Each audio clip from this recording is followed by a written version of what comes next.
బాబు తమ్ముళ్ళు, అప్పుడు మేము పనిలోకి వెళ్ళే రోజుల్లోనే పని చేయించగానే డబ్బులు ఇచ్చేవారు కదనమాట. డబ్బులు కావాలితే ఎలాగెళ్ళే వాళ్ళం అంటే, ఇంటికాడ బియ్యం తెచ్చుకోవాలి డబ్బులు ఇమ్మన్నారండి, సరుకులు కొనుక్కోవాలి డబ్బులు ఇమ్మన్నారండి, ఇలాగే వెళ్ళి డబ్బులు అడిగి తెచ్చుకునే వాళ్ళు అప్పుడు ఇచ్చేవారు కాదు. అలాంటిది ఇప్పుడేమో డబ్బులు వెంటనే ఇచ్చేస్తున్నారు అందరూ.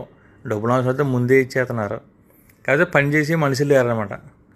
ఊర్లో ఇప్పుడు ఏ పని పడితే పని చేయట్లేదు. ఆ పనికి వచ్చినా కానీ అక్కడ రూల్స్ పెడుతున్నారు అనమాట. రోజులు ఎంత మారిపోయినాయంటే మా కళ్ళ ముందే మారిపోయినాయి. మనుషులు అసలు రావట్లా. ఏ పని తాపి పనికి అయితే తాపి మేతులు పనులు మానేస్తున్నారు అనమాట. తాపి పనులు చేయించలేక రోజులు అలా మారిపోయినాయి. మంచి అనుకోవాలా చెడ్డ అనుకోవాలా బాబు తమ్ముళ్ళు. అప్పుడు మేము పనిలోకి వెళ్ళే రోజుల్లోనే పని చేయించగానే డబ్బులు ఇచ్చేవారు కదనమాట. డబ్బులు కావాలితే ఎలాగెళ్ళే వాళ్ళం అంటే, ఇంటికాడ బియ్యం తెచ్చుకోవాలి డబ్బులు ఇమ్మన్నారండి, సరుకులు కొనుక్కోవాలి డబ్బులు ఇమ్మన్నారండి, ఇలాగే వెళ్ళి డబ్బులు అడిగి తెచ్చుకునే వాళ్ళు అప్పుడు ఇచ్చేవారు కాదు.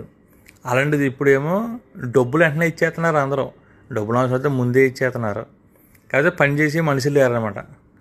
ఊర్లో ఇప్పుడు ఏ పని పడితే పని చేయట్లేదు. ఆ పనికి వచ్చినా కానీ అక్కడ రూల్స్ పెడుతున్నారు అనమాట. రోజులు ఎంత మారిపోయినాయంటే మా కళ్ళ ముందే మారిపోయినాయి. మనుషులు అసలు రావట్లా. ఏ పని తాపి పనికి అయితే తాపి మేతులు పనులు మానేస్తున్నారు అనమాట. తాపి పనులు చేయించలేక రోజులు అలా మారిపోయినాయి. మంచి అనుకోవాలా చెడ్డ అనుకోవాలా